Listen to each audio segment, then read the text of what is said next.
Oh, hi. I'm Owlbear Rogue. Welcome to the cave. I originally had a totally different video planned for tonight, but last Friday, I ran possibly the most fun, dynamic, suspenseful game I've ever been a part of, and I need to tell you all about it. When my friends and I sat down to play this game, my players had character sheets with only 3 numbers on them, and I had a 4-sentence outline and 2 roll tables. All of which I had spent about 20 minutes preparing right before my friends started walking through the door. Obviously, it was an extremely low prep game for me. Once you've listened to this video, it will be a 0 prep game for you. How did I pull that off? What made it so good, and how can you do it at your table? First, a small disclaimer, maybe a big disclaimer. This is a game that, in one sense, took me 20 minutes to prep. But in reality, of course, it took me years to prep, right? Because I've been running games for years. I have a depth of knowledge about the different species and classes. I have a good sense of the kinds of threats a party can handle at different levels. I understand how to lay out a foundation to build a story on top of. I know how to modify things as they unfold based on gauging player interest and energy level and how much time I know I have to bring things to a satisfying ending. I'm extremely comfortable with improvising in the moment at my table. This is not something for a new DM to try. I really think it's a good way to introduce someone to the game as a new player, and I did that on Friday. We'll talk about that just a little bit, but I repeat, this is not something to try until you've been DMing for a few years and you can say you're comfortable with all the things I just listed. I was first introduced to the concept of running a no prep or low prep game by Guy Sklanders. What a great freaking name. And of course, Guy Sklanders has a cool accent too, because nothing is fair.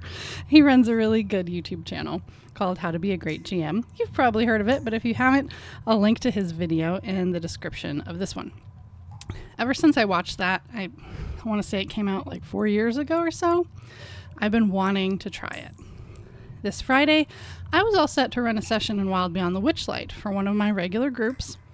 At the last minute, one of the players had an emergency and wasn't going to be able to make it. It just didn't make sense based on what the PCs were up to at this point in their story to try to play without this person. Now, I'm lucky. This is a situation I don't find myself in very often. I make it a point to be a strong communicator with my players about expectations from the very beginning. I've also always been very lucky to find players that are hungry to play. They're consistent and capable of being reliable people. I'm direct and honest with them about the emotional and time investment I put into my games, as well as the obvious challenge of getting 3 to 5 adults together in one place at one time. If it's going to work, we all agree we have to prioritize it. So it's really rare. It takes a true emergency, like the one we had in this case, for someone to miss. We all totally understood this player really needed to miss, but it was still a bummer, of course. People had rides arranged. They were excited. There was even a new person coming who had never played D&D before, and they were wanting to try it. They were supposed to watch our game and see what it was like. And of course, the most worrisome thing, the most awful thing about having to cancel is that everyone had snacks prepared already. I need snackos. So I told everyone who could make it, just go on, come on ahead, and we'll do a one-shot. They were pumped, and I was pumped too. Because as I was saying, I've been wanting to try something like this for a while, and I thought, what a good chance for this new person to not just watch, but actually play too. They can get their feet wet. I, of course, explained to them this was not going to be a typical game, but it would at least give them an idea of how rolling and role-playing work. Once I realized I was finally going to get to try to pull this off, this kind of no prep game, I had about 20 minutes to throw it together. Here was my thought process. No one's got any characters. So let's say these PCs have been put in a situation where they've lost their memory. Side note, I was doing 2 birds with 1 stone here because I'm particularly interested in that kind of scenario right now. I've been reading through Turn of Fortune's Favor, which is the new published Planescapes campaign. Well, it's new by Planescape standards. It starts with PCs waking up in a morgue without any idea of who or where they are. I'm really intrigued by elements of that campaign. I'm thinking about taking the basic premise and setting and using it for my primary group of players in our next long campaign. I saw this as a chance to play around with what it looks like to start off a game with players and PCs who have no idea what's going on. One-shots are great places to take big swings, experiment, try things out. Anyhow, I needed to decide on a situation where the PCs would be in danger and also have amnesia. I thought, well, okay, where are we going to be? What maps do I have that I haven't used with this group yet? I started rummaging around in my many drawers of gaming crap and found an Arcane Tower map. It was a set I had bought a while back and never used. I normally make my own maps, but I had paid real actual money for this one, and I'm not going to tell you who made it because I actually hated it. I didn't like it at all when it showed up in the mail, and I never used it. I thought this super low stakes game will probably be the only time I want to use it. So, Arcane Tower it is. I also pulled out randomly a 6-inch tall resin crystal that lights up. It's battery powered. I got it at a thrift store a few years ago, thinking I would use it as a gaming prop. And I thought, well, I guess tonight is just the night to pull out all the random things and throw them in the cauldron. So we've got a 4-story arcane tower with some sort of enormous glowing magic crystal on the top. Why are the party there?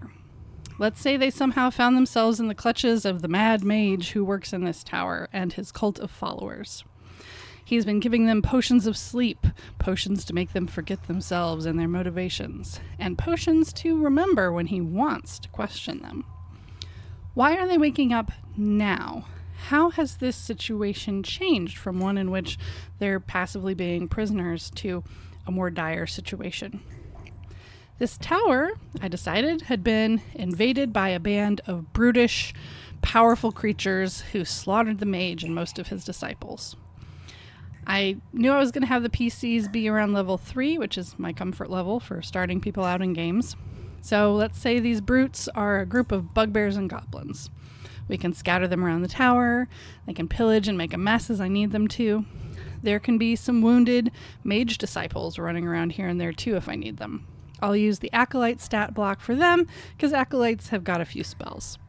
Goblinoids and Acolytes, classic monsters to throw at a low-level party. I know they'll fit the bill, and I can just adjust for as many of them as I need on the fly. Now we've got a tower, a scenario in which our PCs can wake up and not know who they are or what they're doing. We've got some dangers to sprinkle around it.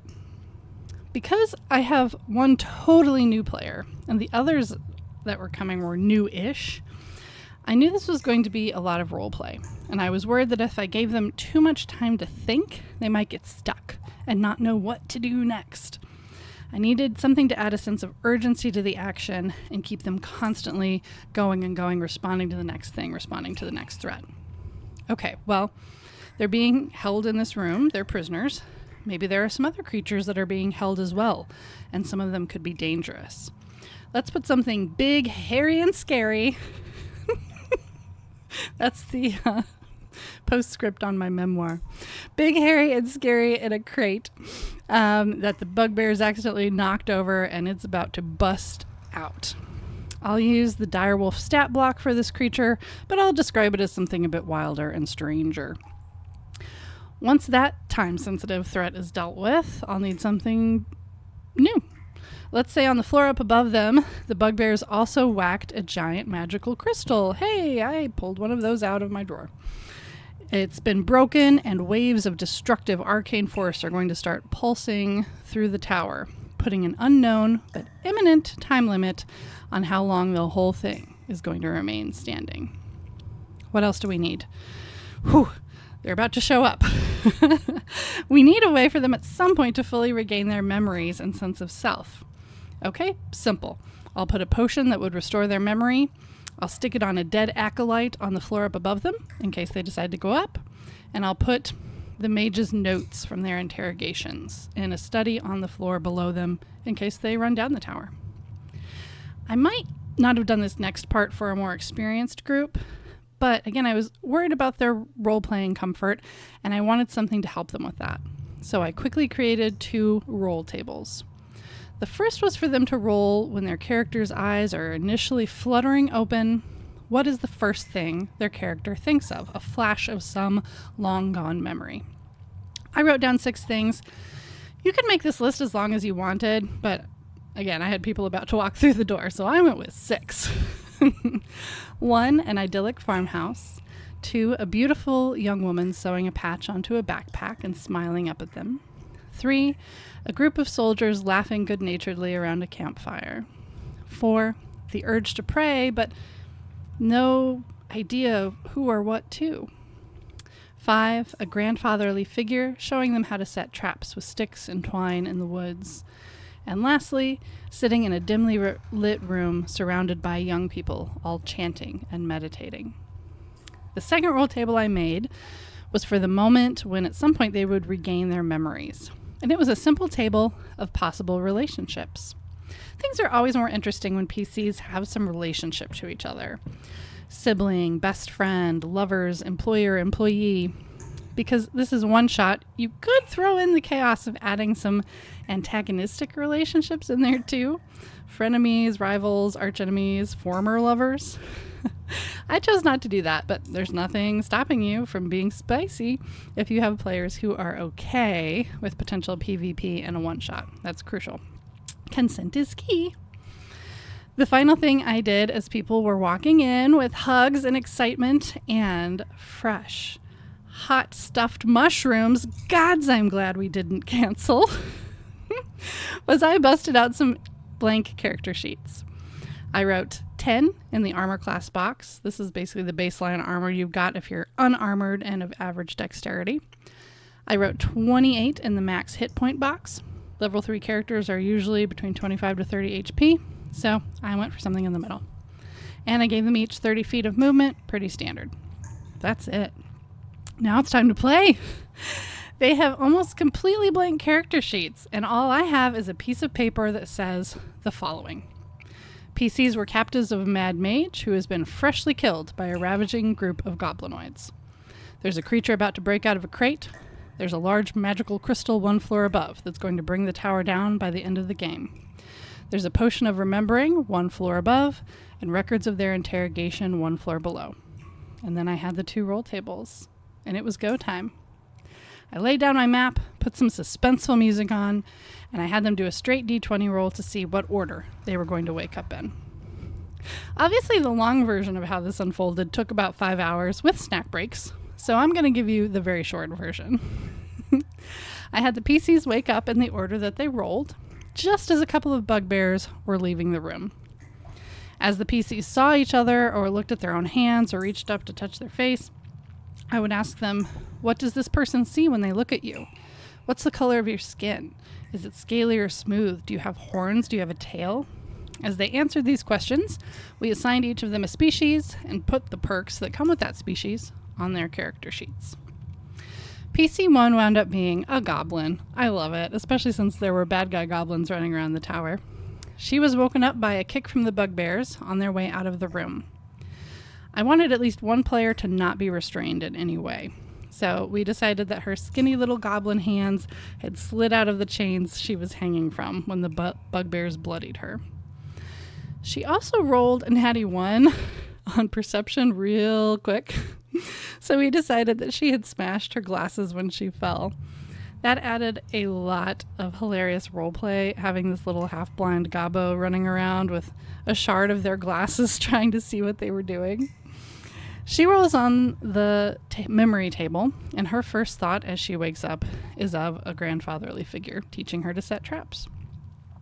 PC number 2 was lying on the floor, beat up, but he had been chained to the wall with his hands above his head. Before gameplay starts, the bugbears had ripped the anchor point of his chains completely out of the wall and thrown him down. So his hands were still manacled, but the chain between them was quite long, so he has some mobility. He wound up being a human. His first memory was of the soldiers laughing around the campfire. As they start playing, the half-blind goblin ran up to him and got in his face. as he was waking up, and of course his first instinct was to scream. I made note to myself that some bugbears would have heard that scream and would be coming back into the room before too long. PC number 3 woke up because they were chained to the wall quite close to a terrifying sounding creature trying to bust out of a crate. We know that guy. Everyone could hear the snarling, the bangs, the wooden crate splintering. She wound up being a tiefling.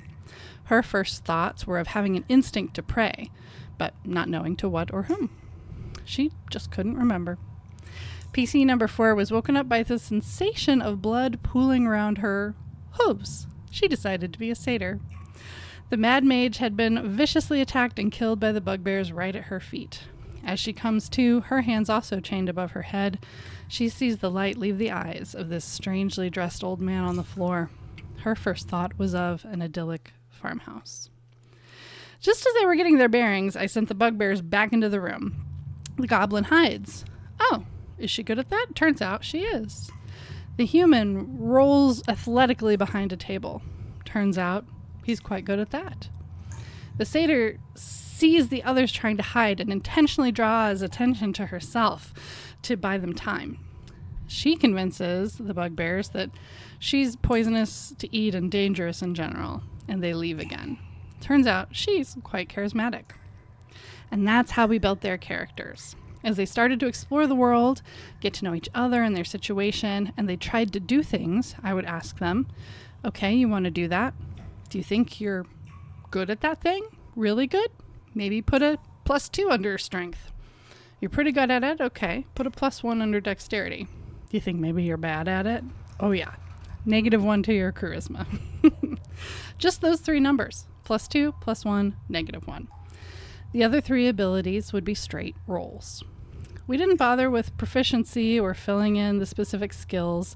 If they wanted to make a persuasion roll or an arcana roll, I know that that's a charisma-based roll or an intelligence-based roll. So I just had them roll a d20 and add either +2, +1, or -1, or nothing at all, depending on what we decided their different ability was. Once the bugbears had left the room again, I set a random timer to go off in 5 to 15 minutes to see when the creature would break out of the box. I let them all know they can hear that box is getting more brittle by the second. Our new little gobbo friend scrabbles to free the 2 that are still chained up.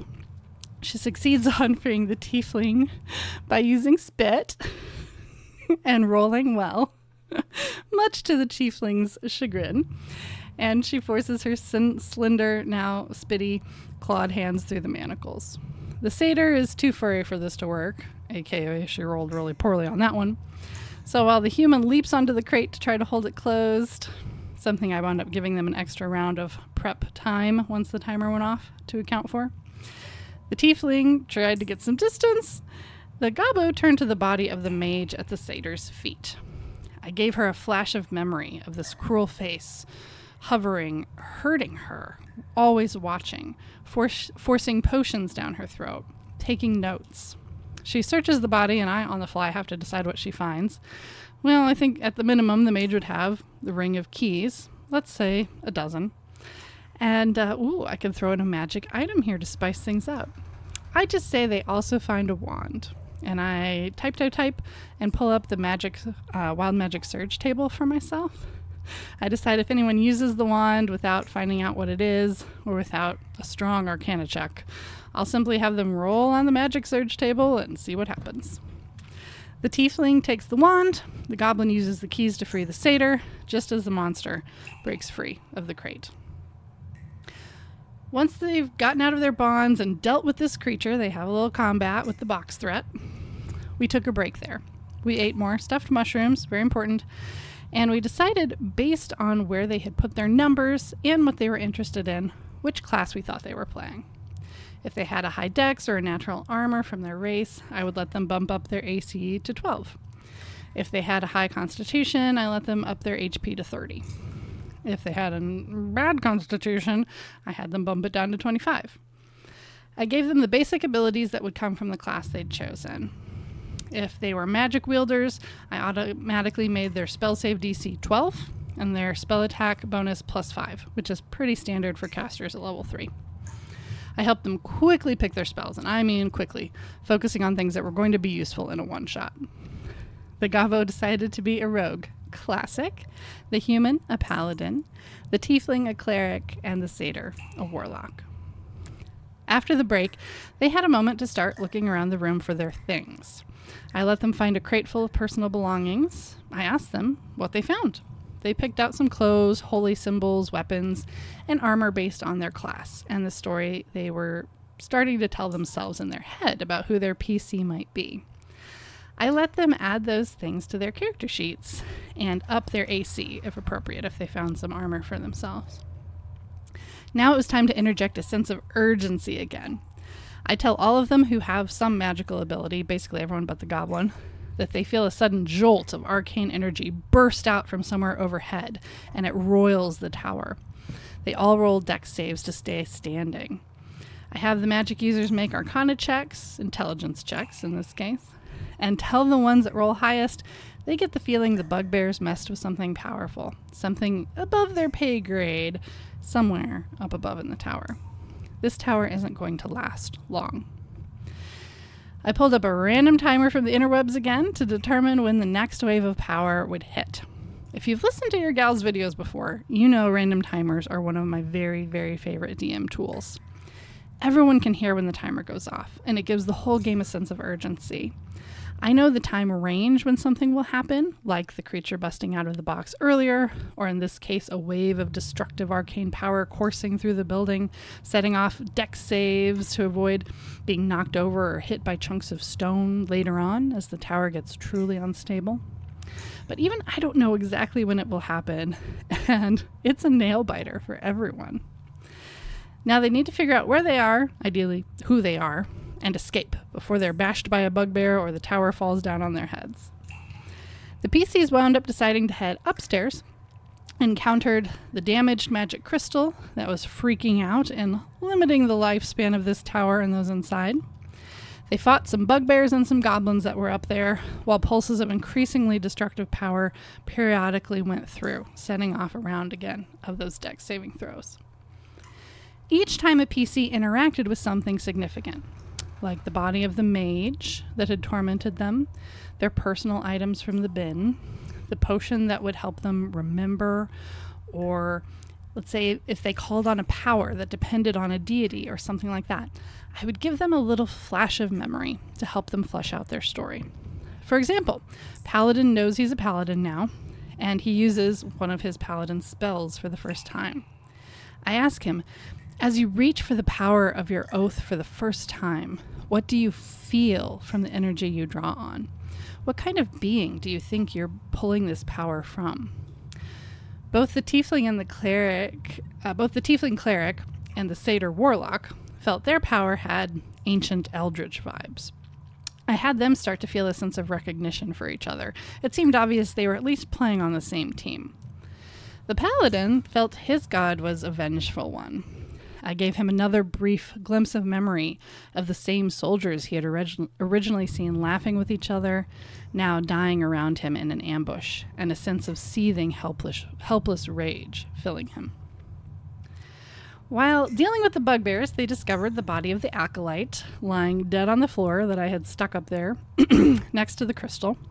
I had given this acolyte, remember, a potion to help them remember. I actually gave him a whole bandolier of potions. And our little goblin rogue was searching the body. I gave her a memory of seeing the mage give a red potion, like that one right there, to the others when he wanted them to remember during his interrogations. She swigs the red potion and passes it around. Now at this point I rolled on the relationship table, and I used the details the players had improvised up to that point to paint a picture for them of who they really were and why they were there. The conclusion that we had come to with all of the stories was that whatever this country was, this land they were in, it was a war-torn place. The goblin's family had been wiped out in the war, that grandfatherly figure gone. She had taken up with the paladin. Turns out he's her best friend, which is hilarious given how he roleplayed being so scared of her in the beginning of the game. The paladin had been a soldier in that war whose buddies had all been killed. He swore an oath to the god of vengeance who gave him his revenge. But now, without purpose, empty, washed up, he wanders with his goblin friend working as a mercenary. He was hired by the Tiefling Cleric and the Satyr Warlock to help them infiltrate this very tower. Clearly, something went wrong there. Those two, the Cleric and the Warlock, were in fact sisters. Their idyllic farmhouse had burned in the war when they were children, and the rest of their family were killed. Watching the farmhouse burn, the little tiefling had prayed to anyone or anything that would listen to spare her sister. She was answered, and she and her sister were saved. Now they're both dedicated to the eldritch being who they believe protected them.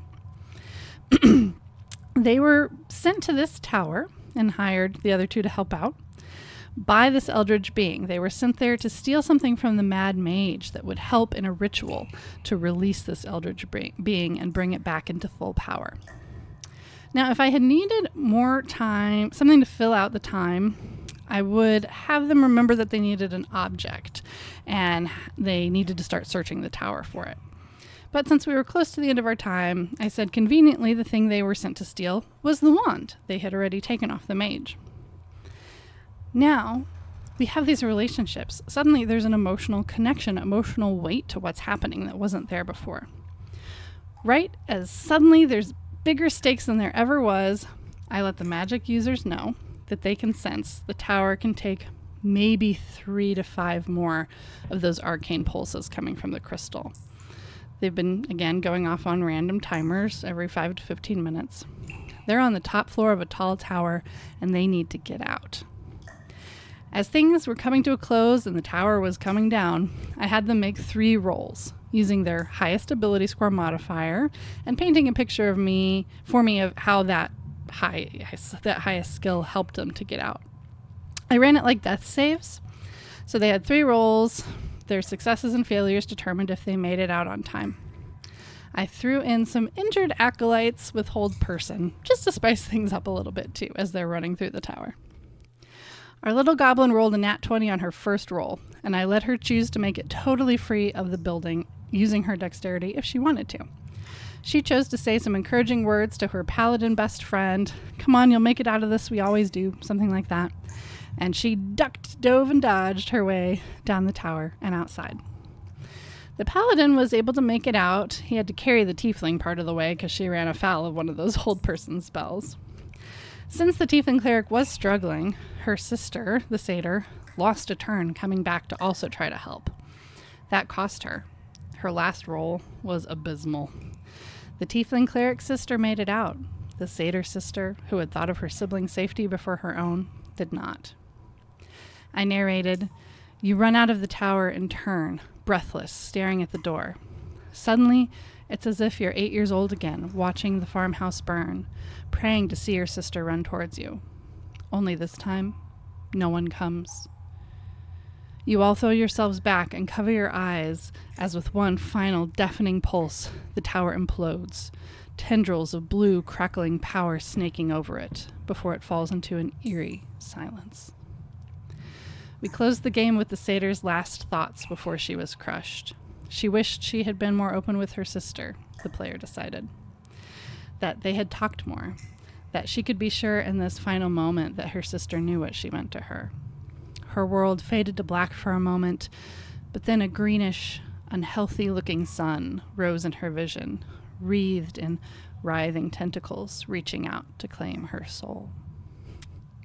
And that was our adventure. We had big laughs. My stomach hurt from laughing. And at the end, we had real tears.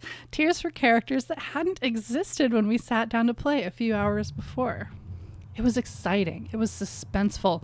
It was liberating, to be honest, from nitpicky math and rules and expectations. And because no one knew exactly what was going on, it was also a good experience for the person who was totally new to the game. I made sure they understood this wasn't how all games work, but they didn't feel like they were alone when they had questions or needed guidance. It was kind of D&D light, just to wet their whistle. If you've stuck with me this long, thank you. If you are a confident, experienced DM, I cannot encourage you in strong enough words to try this out. Listen through this again, watch that video by Guy, you've got this. In the future, I think I'm going to make pre-printed up sheets of what you get when you pick each race and class at level 3, so I could have just handed those out. I definitely am going to do this again. I'd actually love to run it at a convention. I think it would be fun in that kind of setting. Let me know in the comments if you've tried this low prep, no prep kind of game before and how it went for you. I hope this is a scenario you can stick in your back pocket and pull out the next time you have a D&D emergency, or flesh it out and make a traditional one-shot. You're a good DM. Whatever you decide, you've got this. Remember, I trust you. May you have your own laughter, tears, and delicious snacks with your friends. As always, thank you for exploring the feminine urge to play Dungeons & Dragons with me, Owlbear Rogue.